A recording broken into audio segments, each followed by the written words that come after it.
For 5 days in the middle of August, the sport of motocross takes over the small town of Walton, Ontario. Thousands of people come from all over Canada invading the town for one reason and one reason only: to become a champion.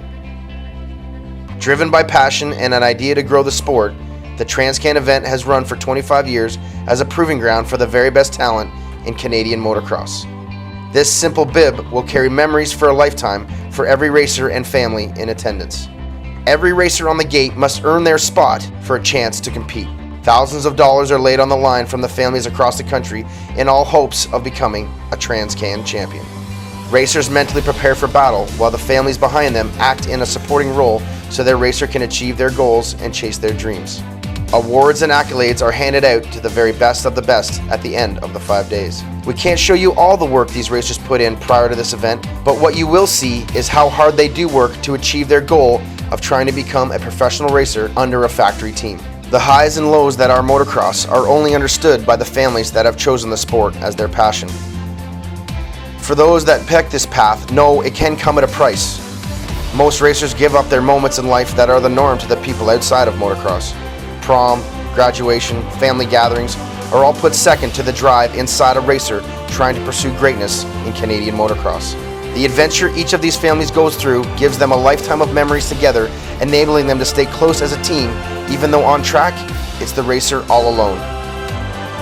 Behind the gate are stories that can be extremely heartwarming, but can also be very heartbreaking. The travel, the expense, the sacrifice, the effort is right here where the giants of Canadian motocross are made. This is the 25th annual Parks Canada TransCan Grand National Championship.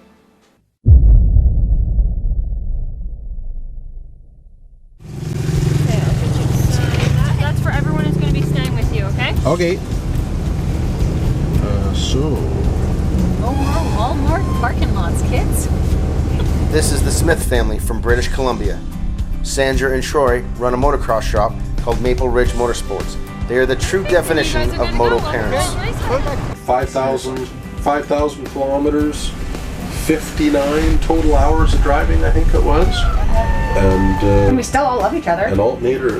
Barely. Did we love each other before? Maybe a little. Come on. We got a little closer. We have 2 kids. We tolerate each other a little bit. A little. Yeah, so it's good. It's good. When we left BC, we did our stop in Banff that we wanted to. We had car problems along the way, truck problems that stuck us at a dealership for a couple days. Lived in a Walmart parking lot, and motored along. Got here, we got to the event, and cost us a little bit more than what we thought. Well, we pretty much do whatever it takes to get here. Yeah. Both kids are in different activities, and my son Devin, we did the TransCan last year, and we wanted to do it again this year because it's the 25th anniversary. So that was a big deal. We knew it was going to be a big party and good times, and Devin had a blast last year. He loved it. That's all he talked about. Talked about the track and the concert. He loved, the concert and just the hanging out with his goings-ons friends. and hanging out with his friends. What'd you guys all do with your helmets? Must have left them at home, eh? You know our helmets. Get Devin. Your guys' dinner's ready in 10 minutes. You can't cut these burgers in half. What happened to them? Well, you can't make them that bloody big either. Look at the thing. Everybody eats them when I make them. Well, they're huge. They only eat half of one. You're a big guy. Big guy needs a big burger. Yeah. This is actually one of the first years that we've spent this much time together as a family doing the motocross, because Troy and Devin are always gone to the motocross races, and like I said, my daughter has horses, so we're always at horse functions. So the flies, look at this. They're everywhere. I know, brutal in here. Okay, you ready to eat? Try not to show it. He goes off at the starting line, and I always give him a smack on the ass and tell him I love him and do good. And you always think that, geez, if it goes bad, it could go really bad. Honestly, I do that and think that might be the last time that I see him. Yeah, but that's why we don't walk or something. I don't know, but he loves it. This will mark the first year that Devin Smith will be lining up in the Super Mini class here at the Transcan. This class serves as the final stand for riders on the small bikes before it is time to make a sizable upgrade as they chase the dream of becoming a pro. This is the Trico family. Jake Trico is one of the top title contenders this year at the Transcan. I really don't know if we'd do it if he wasn't so passionate. He could eat, breathe, sleep motocross. He's been like that since he was on 50, since he started to ride. He was super passionate about it. So I think, having said that, we can only encourage him. If he's that passionate, then that's our job to help him fulfill his dreams. Walton's really important to me because I've won 4 championships here, and it's the biggest Canadian race. So to win this means a lot to me. There's a lot of fast kids in my class this year. You gotta stay smart when you come in and just think about yourself and no one else. In his final year as a Super Mini, hailing from Abbotsford, British Columbia, there is no doubt that Jacob Piccolo will be Trico's biggest Canadian competitor. These two have had history of facing off here at Walton. Who will come out on top in this battle of East versus West?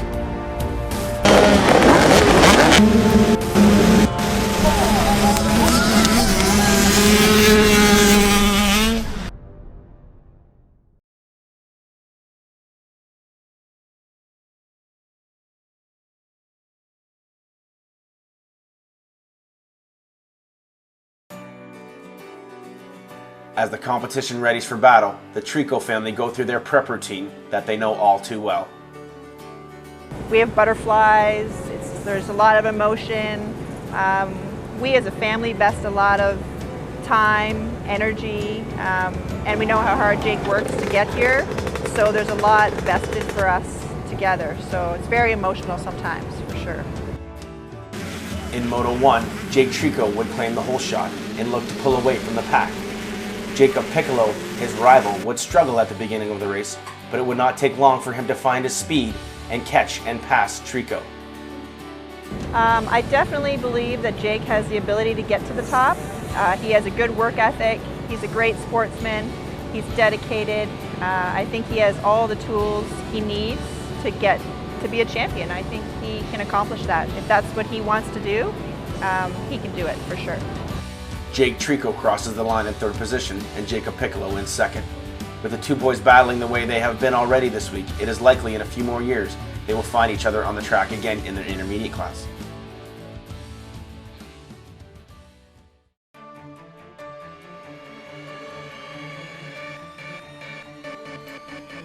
Casey Keese from BC might be the most highly touted coming out of the intermediate class this year from Transcan. This kid has put his name on the map and is a star on the rise.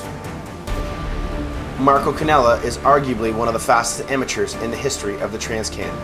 His ability to handle the pressure situation will no doubt put him in a threat for a title. The most pressure on any of the intermediate racers is for Tanner Ward.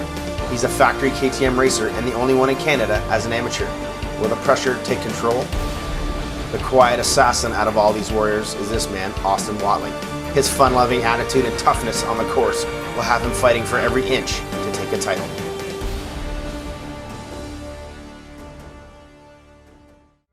Yeah, this week is definitely the biggest week of the year. Marco, Austin, and I, we've been racing each other a lot this year, you know, and we've been switching the lead, and all of us have won, all of us have lost, and now we have Casey Keese in it.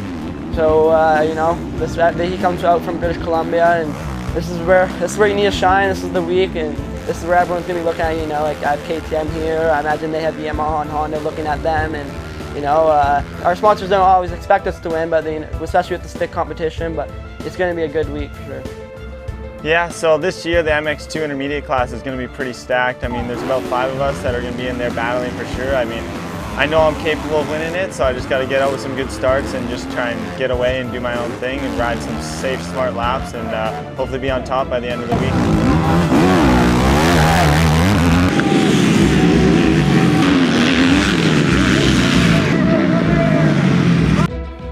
Tanner Ward and Casey Keese were in hot pursuit all moto long, going 3rd and 4th. Marco Canella could not close on the eventual winner, Christopher Fortin. His ride back to the pits would leave him questioning his strategy in his first of many motos this week.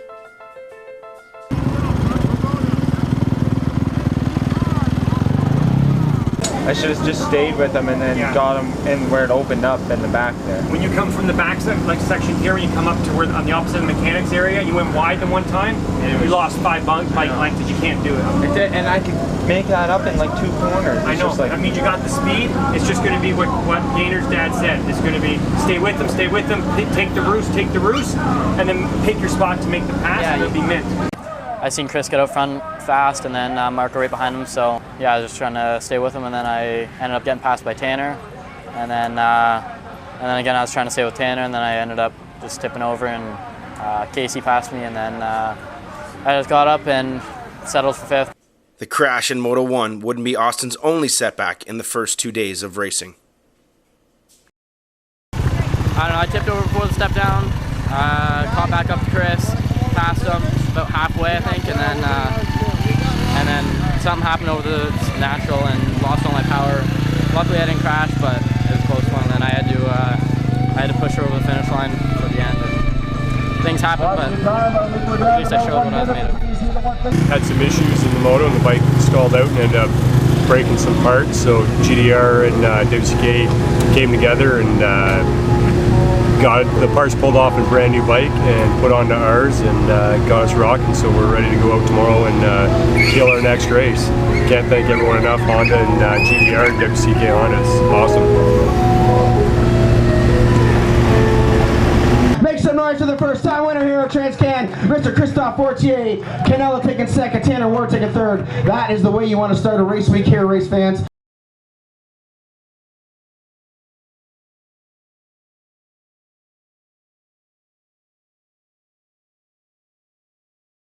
Coming into the Transcan, Casey Keast had 2 titles under his name. Yeah, the competition's pretty stiff this year. I've raced all these guys before at this event. It's usually the only time I ever race against them because they're all from around this area and I'm from on the other side of the country, and I just fly in every year for this one big race, and yeah, I just try to do my best. I've won here in the past, and so I beat all the guys that are in my class, so I just want to try and do it again.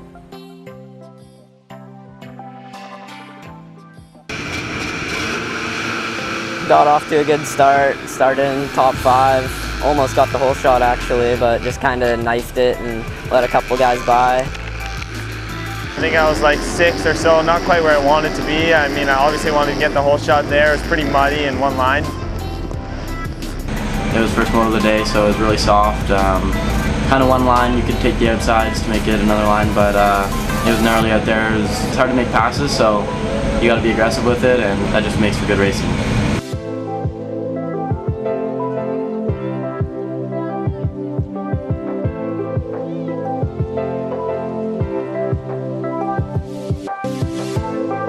Last moto, I got the whole shot, and I was leading the first, I think 3 laps or 2.5 laps, and next thing I knew, my back end was sideways in the air and just kind of clipped the top of the jump, and I just went down pretty hard, wrecked my thumb, and I was in the lead and I felt good, you know. I wish I didn't go down, but it's motocross. Fortier had a pretty decent gap. He was about a section ahead, so I just put my head down, charged the best I could, and got up to him pretty close by 4 laps to go or so, and just tried to pressure him, and it was hard to pass. So I mean, got close enough, and then on the last lap there it was 3 corners to go, and I knew it was go time, so I just railed around the outside, and we were side by side over the natural double, and side by side pretty much all the way to the finish line. And it was a little bit of bumping and racing, but I had the inside, and really pumped I was able to make it happen in that moto. Casey Keast and Tanner Ward would have another moto to forget in the MX2 intermediate class. Austin Watling would find himself in 3rd spot on the podium once more, with Marco Canella taking the top spot and the yellow bib going into the final moto. Hi, my name is Ryder McNabb. I ride a Kawasaki, and my number is 164, and I'm riding 7-11-65 and 7-11-85 in Super Mini. My mom, my dad, my mechanic Larry flew out, my 2 little brothers, and my sister. The McNabb family is strong as they function as one big team at every event. This camper is their home for 9 months of the year. The motorhome is fully equipped to allow full mobility for Ryder's dad, Brad. With all the smiles and energy this family shares, things can still be very hard. Ryder's dad's accident occurred in 2004. It was a car crash. He is now paralyzed from the chest down. At every event, Ryder's dad brings a scooter to help him get around, while his other kids share the stroller. The passion and effort they put forth for their son in this sport is truly amazing. Throughout Ryder's race, his family never stopped moving once.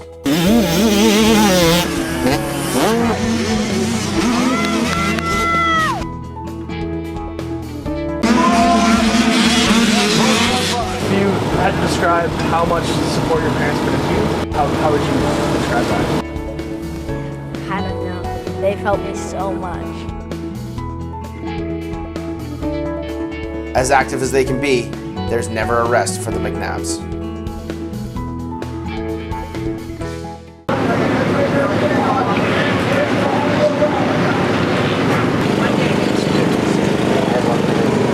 That's long. I am the mechanic most of the time, driver, the guy at the starting gate. I do pep talks for him, just general dad things. You want that one? What do you think? Good?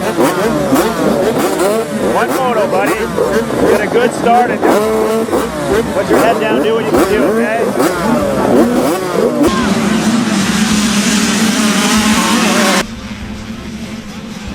Jacob went down, I made the pass, and I just started going ride my own race, but he caught back up and passed me.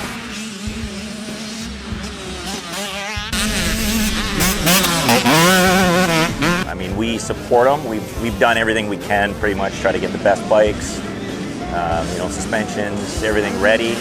Try to take him to all the places he needs to be, to the events that are important. But we really don't push him. I mean, it's his deal.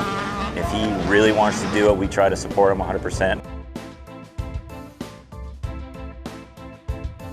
When the dust settled in the final moto, the podium would have Trico sitting third, Piccolo grabbing second, a mirror image of all three Super Mini motos at the Transcan event. My race went pretty good.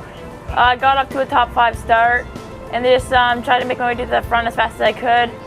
Went 3-3 for the week, and everyone rode great in the class.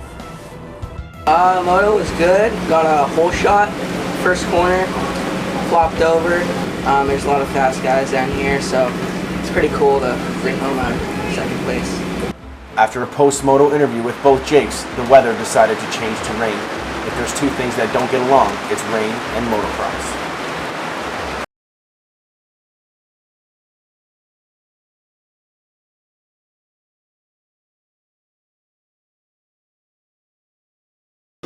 Upon the fifth and final day of the Transcan, the track crew would be put to the ultimate test.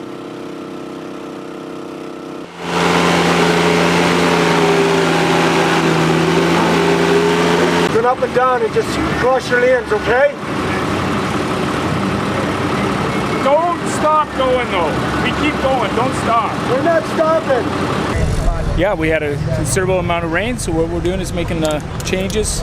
Started about 4 a.m. this morning, it's about 2 now, and we scraped the entire track off, and we rerouted a couple sections, and one of the biggest ones is probably right after the start. We're going to cut a section that we just couldn't recover, so it's going to be interesting. The intermediates up first. They're super talented guys, so they'll be smart, and once the race line gets going, I think we'll be okay. I mean, I am happy with taking the overall if they end up not racing this third motos, but I'd rather go out in the mud and show everyone what I'm capable of and hopefully get the whole shot and win that way. I think that'd be better. So you're going to wear your white gear or what? Might have to. I got a whole shot if I'm wearing the white gear though.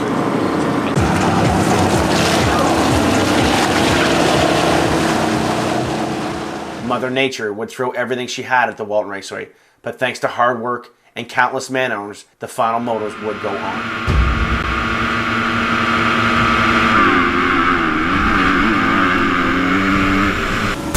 Yeah, I got off to a good start again, and then Casey passed me right off the start, and tried charging my way back, caught right back up. I think I set the fastest lap time of the day, so I'm really pumped on that.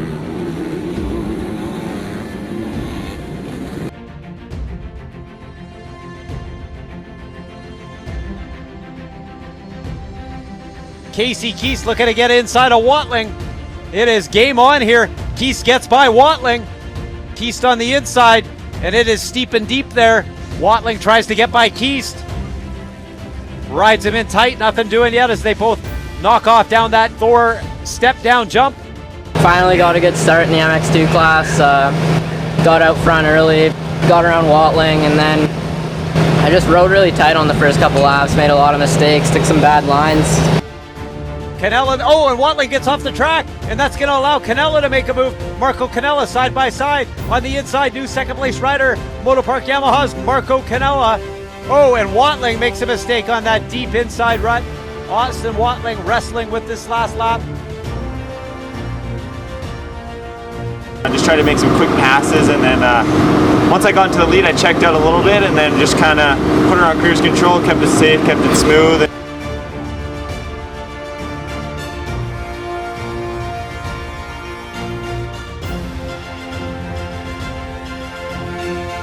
Into the left-hander, a left and a couple of rights, and it's victory for Canella. Can he keep it upright?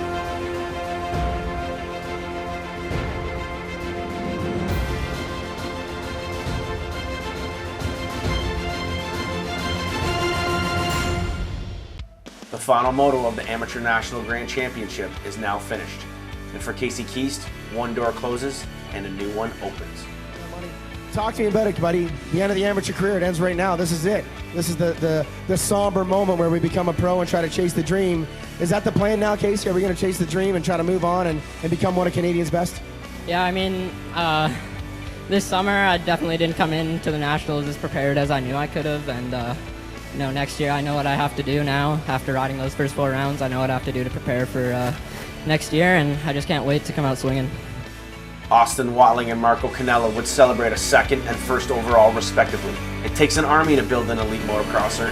With an incredible amount of support from their parents, families, and sponsors, these boys wouldn't be where they are today without them. We got back after the last moto to find out that the campsite of the Piccolos was empty. An incident where Jacob Piccolo cut the track dropped him from second in the moto down to 7th. Trico would now move from 3rd to 2nd in the overall points.